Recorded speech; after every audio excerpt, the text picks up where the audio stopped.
नमस्कार साथियों। आज के रीजनिंग के सीरीज में पहला प्रश्न है, नीचे दिए गए विकल्पों में से लुप्त संख्या ज्ञात कीजिए। मतलब ये जो वर्ग दिया हुआ है इसमें आपको ये 7, 5 और फिर ये 144 144 कैसे आया, 9, 4, 169 और फिर 8, 6 प्रश्नवाचक। ये प्रश्नवाचक के स्थान पर कौन सी संख्या आएगी, यही आपको पता करना है। ऐसे प्रश्न ही आपको एग्जाम में रीजनिंग में पूछे जाते हैं, तो वीडियो को अंत तक जरूर देखिएगा और वीडियो पसंद आने पे वीडियो को लाइक, चैनल को सब्सक्राइब अवश्य कीजिएगा। तो देखिए, ऐसे प्रश्न में जनरली हम क्या करते हैं, प्लस करते हैं, माइनस करते हैं, स्क्वायर करते हैं, कुछ ऐसा करके पता करने का प्रयास करते हैं। तो चलिए स्टार्ट करते हैं। तो ये जो 7 और 5 है इसको हम क्या करते हैं, आपस में ऐड कर देते हैं। 7 + 5, 7 + 5 क्या हो जाता है, तो 12 हो जाता है, 12 हो जाता है। और अगर हम इसका स्क्वायर करते हैं तो ये 144 हो जाता है, जो कि यहाँ पर आपका दिया हुआ है। ठीक है, फिर दूसरा करते हैं 9 + 4, तो ये आपका 9 4 13 हो जाता है। और इसको अगर आप स्क्वायर करेंगे तो 169 आएगा, जो कि यहाँ पर दिया हुआ है। तो उसी प्रक्रिया को, इसी लॉजिक को हम यहाँ पर लगाते हैं।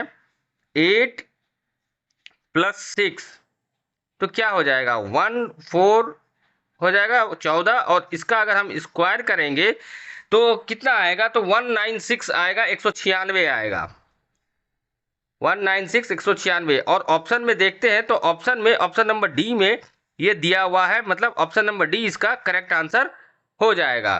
तो आशा है ये रीजनिंग के प्रश्न आपको समझ में आए होंगे। चलिए आगे बढ़ते हैं।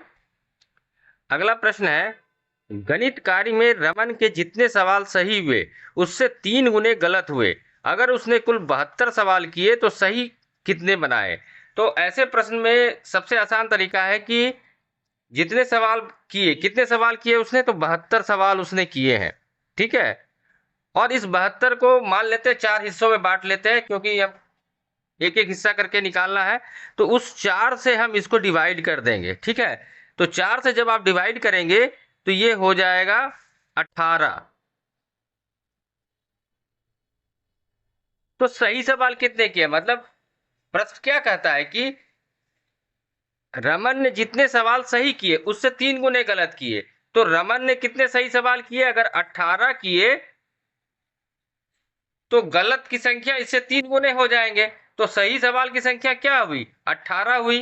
तो ऑप्शन नंबर डी में देखिए 18 दिया हुआ है, इसका मतलब ऑप्शन डी इसका करेक्ट आंसर हो जाएगा। चलिए अगला प्रश्न जो है ये नंबर एनालॉजी का प्रश्न है। तो देखिए प्रश्न क्या कहता है, 9:8 जिस प्रकार आया उसी प्रकार 8:what, ये प्रश्नवाचक के स्थान पे क्या आएगा। तो चलिए सबसे पहले इसका लॉजिक पता करने का प्रयास करते हैं। ऐसे प्रश्न में हम या क्या करते हैं, या तो प्लस करते हैं, स्क्वायर करते हैं, क्यूब करके देखते हैं। तो सबसे पहले 9 का हम क्या करते हैं, तो 9 को हम स्क्वायर करके देखते हैं।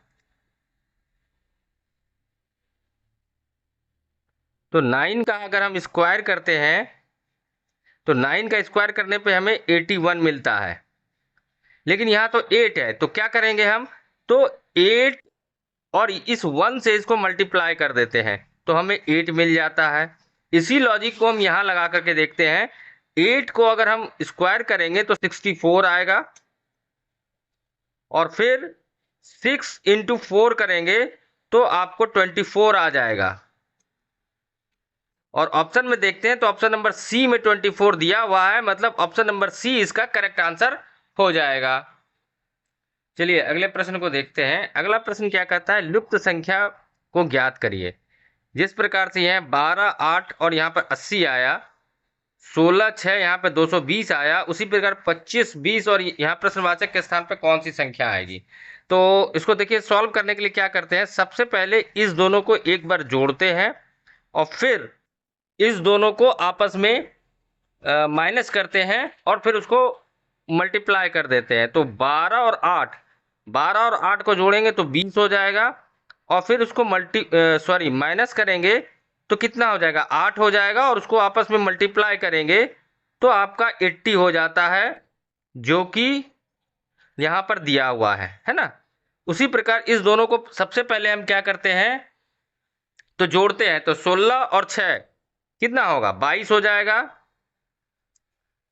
और फिर इसको आपस में माइनस करते हैं तो 10 आ जाता है, और मल्टीप्लाई करने पर हमको कितना मिलता है, 220, जो कि यहाँ पर दिया हुआ है। सेम लॉजिक हम यहाँ लगाते हैं, तो 25 और 20 को जब आपस में आप जोड़ेंगे तो वो 45 हो जाएगा, और 25 में 20 को घटाएंगे तो आपको 5 मिलेगा, और उसको आपस में मल्टीप्लाई करना है। तो 45 इंटू 5 करेंगे तो आपको कितना प्राप्त हो जाएगा, तो 225, 225 आपको प्राप्त होगा।